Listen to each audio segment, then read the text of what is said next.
Godwin John ministries வழங்கும் தினம் ஒரு சத்திய வார்த்தை. இந்த ஆடியோ நிகழ்ச்சிக்கு உங்களை அன்புடன் வரவேற்கிறோம்.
பிதாவாகிய தேவனாலும் நம்முடைய கர்த்தராகிய இயேசு கிறிஸ்துவினாலும் உங்களுக்கு கிருபையும் சமாதானமும் உண்டாவதாக.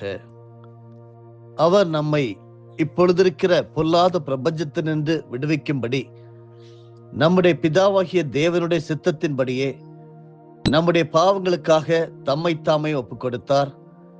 அவருக்கு என்றென்றைக்கும் உள்ள சதா காலங்களிலும் மகிமை உண்டாவதாக. ஆமேன். ஜெபிப்போம்.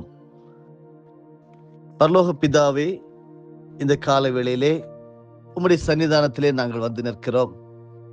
கிருபாசனத்தன்றைக்கு எந்த நேரமும் வர நீர் எங்களை தகுதிப்படுத்தி இருக்கிறீர். அதற்காக ஸ்தோத்திரம். பிரதான ஆசாரியராக நீர் எங்களை ராஜாக்களாக வைத்திருக்கிறீர். நாங்கள் உம்மோடு பேச தைரியமாக வந்திருக்கிறோம். இந்த நாள் எங்களுடைய கரங்களை தருகிறோம். கர்த்தர் உம்முடைய சித்தம் எங்களுடைய வாழ்க்கையிலே செய்யப்படுவதாக. அப்படியே நடத்தும். இயேசு கிறிஸ்துவின் மூலமே பிதாவே, ஆமேன். காட்வின் ஜான் மினிஸ்ட்ரீஸின் தினம் ஒரு சத்திய வார்த்தை. இந்த நிகழ்ச்சிக்கு உங்களை வாழ்த்தி வரவேற்கிறேன். இன்றைக்கான தியானத்தின் தலைப்பு தேவன் அங்கீகரிக்கும் ஜெபம். லூக்கா 11 அதிகாரம் வசனம் 2 கடைசி பகுதி, உம்முடைய சித்தம் பரமண்டலத்திலே செய்யப்படுகிறது போல பூமியிலேயும் செய்யப்படுவதாக. இந்த தொடர் போதனையை பரிசுத்த ஆவியானவர் நமக்கு அழகாக கற்றுத்தந்து வருகிறார். இது ஆண்டவருடைய சீஷனாகிய ஒரு சீஷன் அவரிடம் கேட்டபோது, இப்படி தான் நீ ஜெபிக்க வேண்டும் என்று அவருக்கு போதித்து கொடுக்கிறார். அதை தான் நாம் பாகம் பாகமாக ஆராய்ந்து வருகிறோம். உம்முடைய சித்தம் செய்யப்படுவதாக தொடர்ச்சியாக கேட்டுக்கொள்வீர் என்றால் ஆவியானவர் நம்மை கொண்டு போக வேண்டும். குறிப்பாக அருமையானவர்களே, ஞானஸ்நானம் பெறுவதால் மட்டும் நாம் நீதிமான்கள் ஆவதில்லை. ஞானஸ்நானம் நம்மில் நிறைவேற வேண்டும். இயேசுவை போல நம்மை முழுமையாக கொடுத்து விடுகிற அர்ப்பண வாழ்வையே தேவன் விரும்புகிறார். அப்படி என்றால் என்ன? இனி நான் அல்ல, என்னுடைய சுயம் அல்ல, என்னுடைய விருப்பங்கள் அல்ல, என்னுடைய சுய வழிகளும் அல்ல என்று நம்மை வறுமையாக்கி அவருடைய ஆளுகை, ஹிஸ் டொமினியன், அவருடைய ராஜ்யம் நமக்குள்ளே வேலை செய்யும்படியாக அர்ப்பணிப்பதுதான் உம்முடைய சித்தம் பரமண்டலத்திலே செய்யப்படுகிறது போல பூமியிலேயும் செய்யப்படுவதாக என்கிறதனுடைய அர்த்தம்.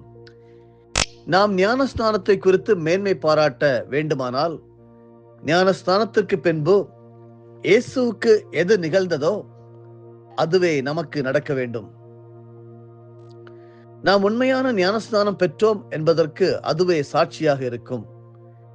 இயேசு கிறிஸ்துவுக்கு அந்த நாளிலே அவர் யோர்தான் நதியோரத்திலே யோவான் ஸ்நானகனால் ஞானஸ்நானம் பெற்ற போது என்ன நடந்தது என்று சற்று தியானிப்போம். அவர் ஞானஸ்நானம் பெறுகிறார், தம்மை முழுமையாக ஒப்புக் கொடுக்கிறார், வானம் திறக்கிறது, புறா ஒன்று வருகிறது, சப்தம் தொனிக்கிறது. எல்லாம் இனிமையான அனுபவங்கள். உடனேயே அவர் எங்கே போயிருக்க வேண்டும்? ஊழியம் செய்ய போயிருக்க வேண்டும், எருசலேமுக்கு போயிருக்க வேண்டும், கலிலேயாவுக்கு போயிருக்க வேண்டும். ஆனால் இயேசு கிறிஸ்து அந்த ஞானஸ்தானம் பெற்றவுடன் எங்கேயும் போகவில்லை. ஏன்? யோர்தானிலே அவர் தாமாக முடிவு எடுத்து இயங்கும் உரிமையை ஒப்புக் கொடுத்து விட்டார். தாமே யோசனை செய்து ஏதாவது ஒன்றை தம்முடைய விருப்பத்தில் செய்யும் அதிகாரத்தை வேண்டாம் என்று சொல்லிவிட்டாரே. அப்போது அங்கே என்ன நடந்தது? ஆவியானவர் அவரை வனாந்தரத்துக்கு கொண்டு போய் விடுகிறார். மத்தேயு எழுதின சுவிசேஷம் 4வது அதிகாரம் 1வது வசனத்திலேயும், லூக்கா எழுதின சுவிசேஷம் 4வது அதிகாரம் 1வது வசனத்தையும் நாம் அதை படிக்க முடிகிறது.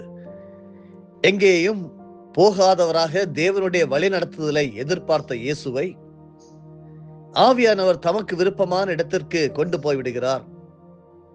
அவரிடம் வந்த புறா அவரை இயக்க துவங்கியது. ஊழியம் செய்யவோ பிரசங்கம் செய்யவோ மக்கள் பரவலாக உள்ள பகுதிக்குத்தான் போக வேண்டும். ஆனால் இயேசுவோ அப்படி செய்யவில்லை. மாறாக பிதாவின் விருப்பம் எதுவோ அதை செய்ய தயாராக நின்றார். எனவே பரிசுத்த ஆவியானவர் எளிதாக அவரை வனாந்தரத்திற்கு கொண்டு போக முடிந்தது. கொண்டு போகப்பட்டார் என்ற வாக்கியம் மிகவும் பொருள் வாய்ந்தது. அன்பானவர்களே, நாம் ஒருவரை நம் விருப்பப்படி எங்கேயாவது கொண்டு போக வேண்டுமானால் அந்த நபர் அதற்கு இசைய வேண்டும். அவர் மறுத்தால் அவரை எளிதாக கொண்டு போக முடியாது. ஒருவரை தோளில் சுமந்து எங்காவது கொண்டு போக விரும்புகிறீர்கள் என்று வைத்துக் கொள்ளுங்கள். அவரோ தம் விருப்பப்படி எங்காவது நடந்து போக விரும்புகிறார். உங்கள் விருப்பப்படி சுமக்கப்பட விரும்பவில்லை. அந்த நபரை நீங்கள் எளிதாக சுமந்து கொண்டு போக முடியாது. தோளில் சுமக்கும் போது கையை காலை அடித்து அமளி செய்வார். கொண்டு போவது கடினமான காரியம் ஆகிவிடும். ஆனால் அவர் எந்த எதிர்ப்பும் தராமல் செயலற்று இருப்பாரானால் அவரை எளிதில் சுமந்து உங்கள் விருப்பப்படி கொண்டு போக முடியும். அதுபோலவே இயேசுவும் செயலற்று எந்த எதிர்ப்பும் கொடுக்காமல் என்றார். தமக்கென எந்த யோசனைகளும் இல்லாமல் என்றார்.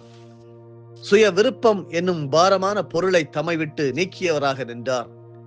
எனவே அவரை எளிதாக ஆவியானவரால் கொண்டு போக முடிந்தது. யோர்தானில் ஏற்றுக்கொண்ட புறாவின் விருப்பப்படி இயங்க போகிறாரா, அல்லது சுயமாக யோசித்து முடிவு செய்து இயங்க போகிறாரா? இதை சோதித்து பார்க்கவே பரிசுத்த ஆவியானவர் வனாந்தரத்திற்கு இயேசுவை கொண்டு போனார். அங்கே என்ன நடந்தது? பிசாசினால் சோதிக்கப்பட்டார். சுய வழிகளையும் யோசனைகளையும் திட்டங்களையும் பிசாசு கிளறிவிட்டான். இயேசு ஒன்றுக்கும் இணங்கவில்லை. எல்லா சோதனையிலும் பிதாவின் சித்தம் செய்யும் முடிவிலேயே உறுதியாக நின்றார். ஆவியானவரின் தூண்டுதலுக்கு ஏற்றபடியே பதிலளித்தார். தேவ ஆவியாகிய புறா அங்கே அவரிடம் முழுமையான உரிமையை பெற்றிருந்தது நிரூபிக்கப்பட்டது. அன்பானவர்களே, யோர்தானில் செய்த அர்ப்பணம் உண்மையானது என்று வனாந்தரத்திலே நிரூபிக்கப்பட்டது இயேசுவினால். ஆம், நம்முடைய வாழ்விலே வரும் பல்வேறு சோதனையான கட்டங்களில்தான் நாம் நம்மை உண்மையாக தேவனுக்கு அர்ப்பணம் செய்திருக்கின்றோமா என்பது தெரிய வரும். சோதனையில் வென்ற பின்புதான் இயேசுவின் ஊழியம் துவங்கியது. இல்லை, இயேசுவின் மூலம் தேவனின் ஊழியம் துவங்கியது. அதிலிருந்து அவருடைய புகழ் எங்கும் பரவ துவங்கியது. கடைசி வரை யோர்தானின் அர்ப்பண அனுபவம் அவரை விட்டு போகவே இல்லை. உம் விருப்பம் செய்ய வருகிறேன் என்று யோர்தானில் துவங்கினார். உம் விருப்பம் ஆக கடவுது என்று கெத்சமனேயில் முடித்தார். இதற்கிடையில் அவர் ஒருபோதும் சுய விருப்பத்தை சார்ந்து செயல்படவில்லை. இதை கேட்டுக்கொண்டிருக்கின்ற அருமையான பரிசுத்தவான்களே, விசுவாசிகளே, அண்ணன், தம்பி, தங்கை, ஒருவேளை நீங்களும் ஒரு சிறு விதத்திலே அல்லது பெரிய விதத்திலே ஊழியங்களிலே ஈடுபடுகிறவர்களாக இருக்கலாம். எப்பொழுதும் நீங்கள் நினைக்க வேண்டியது அல்லது சொல்ல வேண்டியது மனதிலே, இயேசுவின் ஊழியம் துவங்கியது, இயேசுவின் மூலம் தேவரின் ஊழியம் துவங்கியது.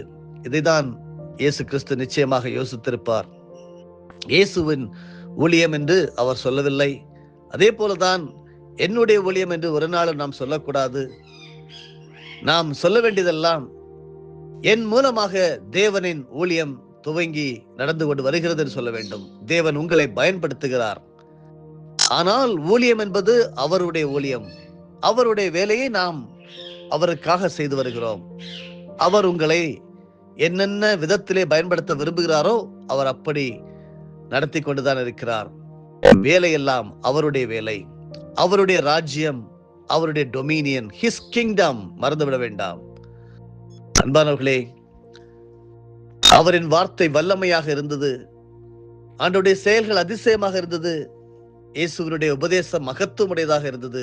ஆனால் அவைகள் யாவும் தம்மிடத்திலிருந்து உருவானதாக அவர் ஒருபோதும் சொன்னதில்லை. பேசினாலும் செய்தாலும் நடந்தாலும் எல்லாம் பிதாவின் விருப்பப்படியே செய்வதாக அறிக்கையிட்டார். பிதா சொல்ல சொன்னதையே செய்தார். போக சொன்ன இடத்திற்கே போனார். அவர் உண்மையை பேச தயங்கவில்லை. அதற்காக பரிசேயர்கள் எதிர்த்தாலும் பொருட்படுத்தவில்லை. ஏன்? பிதா பேச சொன்னதை அவரால் பேசாமல் இருக்க முடியவில்லை. ஓய்வு நாளில் குணமாக்கியதால் யூதர்கள் அவரை கொலை செய்ய விரும்பினார்கள். ஆனாலும் இயேசு அதை செய்ய தயங்கவில்லை. ஏன்?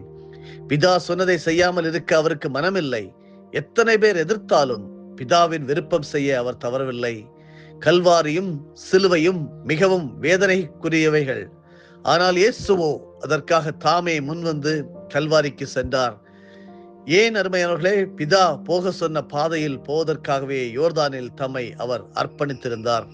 எனவே கல்வாரியின் வேதனை பாதையும் அவர் மறுக்கவில்லை. ஆம் அருமையானவர்களே, ஆவிக்கேற்றபடி வாழ்வதே தேவ விருப்பம் செய்தலாகும். ஆவியானவர் எந்த பாதையில் நடத்தினாலும் மறுப்பின்றி நடப்பதே தேவனுக்கு பிரியமான காரியமாகும். ஆவியானவர் நம்மை எங்கு வேண்டுமானாலும் கொண்டு போவதற்கு ஏற்றபடி நாம் பாரமற்றவர்களாக நிற்க வேண்டும். சுய யோசனைகள், திட்டங்கள், தீர்மானங்கள் ஆகிய எல்லா பாரங்களையும் கீழே போட்டுவிட வேண்டும். தேவ விருப்பத்தை எதிர்பார்த்திருக்க வேண்டும். அப்போது ஆவியானவராகிய புறா நம்மை தேவ விருப்பத்திற்கு நேராக எளிதாக கொண்டு போக முடியும். பிரியமானவர்களே, நம்முடைய ஜெப வாழ்க்கையின் முக்கிய நோக்கம் நாம் தேவனுடைய விருப்பத்தின்படி, அவருடைய சித்தத்தின்படி இயங்க வேண்டும் என்பதாகும். நம்முடைய ஜெபம் தேவ விருப்பத்தை நம்மில் நிறைவேற்றும் பக்குவத்தை பெறுவதற்கு உரியதாக இருக்க வேண்டும். எனவே இயேசு ஜெபிக்க கற்றுக் கொடுத்த போது தேவ விருப்பம் செய்தலை 3வது விண்ணப்பமாக இணைத்தார். உங்களுடைய என்னுடைய வாழ்க்கையின் ஒவ்வொரு பகுதியிலும் தேவன் தம்முடைய விருப்பத்தை செயல்படுவதற்காக நாம் ஜெபிக்க வேண்டும். தேவ விருப்பத்தை நாம் ஏற்றுக்கொண்டு அதன்படி நடப்பதற்கேற்ற ஆவியின் அனுகிரகத்துக்காக விண்ணப்பிக்க வேண்டும். தேவ விருப்பத்தை நம்மில் நிறைவேற்ற பரிசுத்த ஆவியானவராகிய புறா நம்மை எப்படி இயக்குகிறார் என்பதை அறியும் ஞானத்தை பெற ஜெபிக்க வேண்டும். ஆண்டவராகிய இயேசு கிறிஸ்து இந்த உலகத்தை விட்டு பரலோகத்திற்கு எடுத்து சென்ற போது நான் திரும்பி வருவேன் என்று சொன்னவர். அதைதான் ஒவ்வொரு கிறிஸ்தவ ஜனங்களும் நான் நம்பிக்கொண்டிருக்கிறோம், விசுவாசிக்கிறோம். அவர் நிச்சயமாகவே சொன்னவர் திரும்பி வருவார். அவர் சொன்னவர் மனிதர் அல்ல, கடவுள். எல்லாவற்றையும் கடந்து இருக்கிறவர், மகிமையானவர். அவர் சொன்னதை நிறைவேற்றும் வரை நம்மை கைவிடுவதும் இல்லை. நான் போகிறேன், நான் உங்களை தன்னந்தனியாக விட்டு போகவில்லை, தேற்றரவாளனாகிய பரிசுத்த ஆவியானவரை உங்களுக்கு தந்து போகிறேன் என்று சொன்னார். இன்றைக்கு ஒவ்வொரு கிறிஸ்தவனையும், இயேசு கிறிஸ்துவின் மேல் விசுவாசம் வைக்கிற ஒவ்வொரு சகோதரனையும் சகோதரியையும் ஆண்டு கொண்டிருப்பது பரிசுத்த ஆவியானவருடைய வல்லமை. அன்பானவர்களே, உண்மையான ஜெப அனுபவம் உங்களுக்கு வேண்டும். அதற்கேற்ற தேவ விருப்பத்தை நம்மில் செயல்படுத்த நம்மை அனுமதிக்கும் அனுபவமும் மிகவும் முக்கியமானது. நம்முடைய இருதயங்களிலிருந்து காகமாகிய சுய விருப்பங்களை வெளியே தள்ளுவோம். அப்பொழுது தேவனுடைய விருப்பங்களை நிறைவேற்றும் ஆவியானவர் வானங்களை திறந்து இறங்கி வருவார்.